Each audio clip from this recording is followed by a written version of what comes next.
You know, before the Bad Boy versus Death Row, Puffy versus Suge, and the Tupac versus Biggie beef started, there was one rapper that many considered was the first to set off the New York versus California hip-hop war, and his name was Tim Dog. I'm not even gonna waste no time. I want to get to the story because this story is crazy now.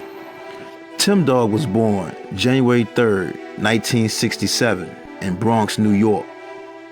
Growing up, he was influenced by hip-hop pioneers African Bambaataa, Cold Crush Brothers, and Grandmaster Flash. Now, he also went to school with some people who later became legends in the entertainment business, like Chris Lighty, Coco from SWV, the Ultramagnetics, and comedian Tracy Morgan.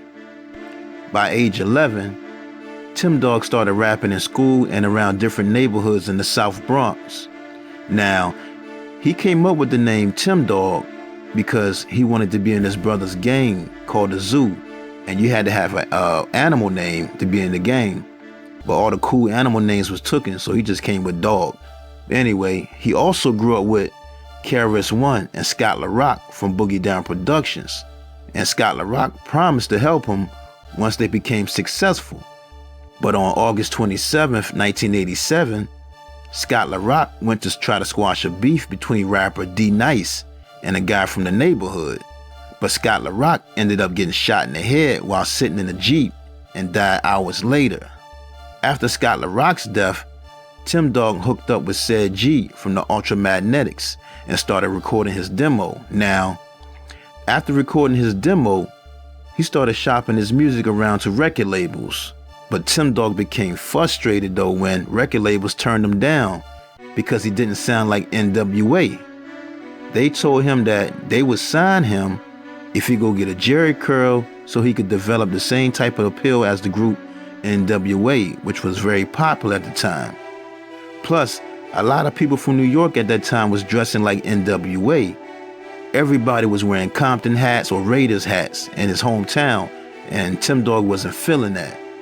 Finally, Rough House Columbia Records, who at the time had signed the groups Criss Cross and Cypress Hill, gave Tim Dog a deal to release music.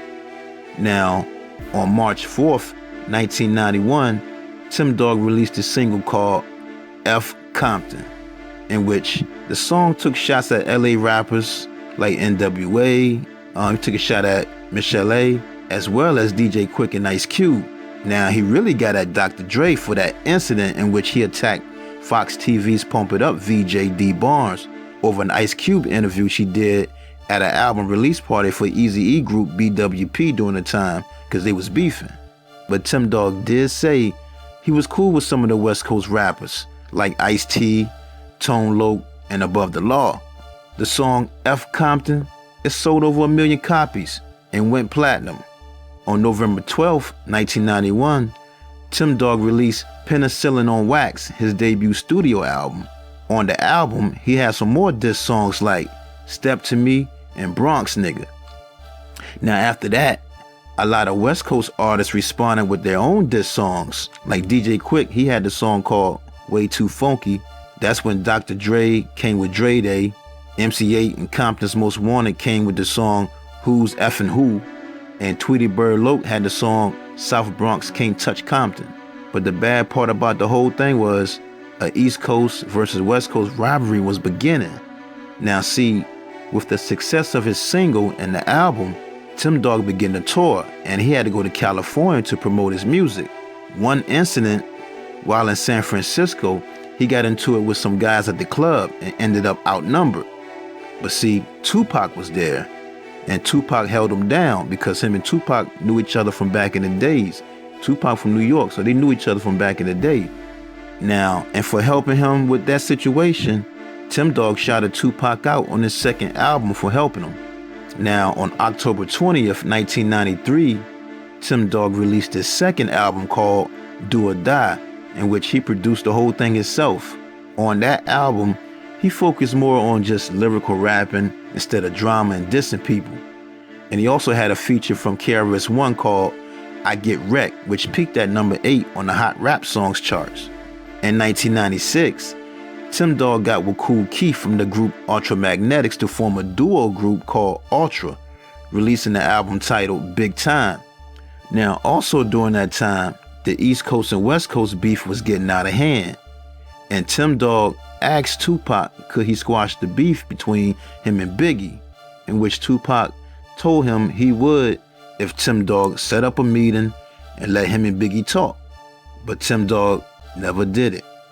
And months later, Tupac and Biggie were both killed. Years later, Tim Dog moved to Atlanta, Georgia, and continued to work on music and release other albums like Immortal in 2003, BX Warrior in 2006, and another album with Kool Keith called Project X Iconic in 2009. Now, he also was helping other artists who wanted to get into the music business during that time, like Iggy Azalea, before she blew up. In 2011, Tim Dog pleaded guilty to grand larceny for conning a woman named Esther Pilgrim out of $32,000 in an online dating scam. Now, she told the media that Tim Dog would use online dating services to get women, then get them to invest in a music venture he was working on with promises of returns that never happened. Esther Pilgrim said 20 victims had contacted her personally from around the world claiming he did the same thing to them. Now, Dateline NBC created an entire 2-hour episode called The Perfect Catch, dedicated to how Tim Dog conned women he met online. Now, Tim Dog ended up arrested and sentenced to 5 years probation and ordered by the judge to pay Esther Pilgrim $19,000 back and payment arrangements of $100 a month.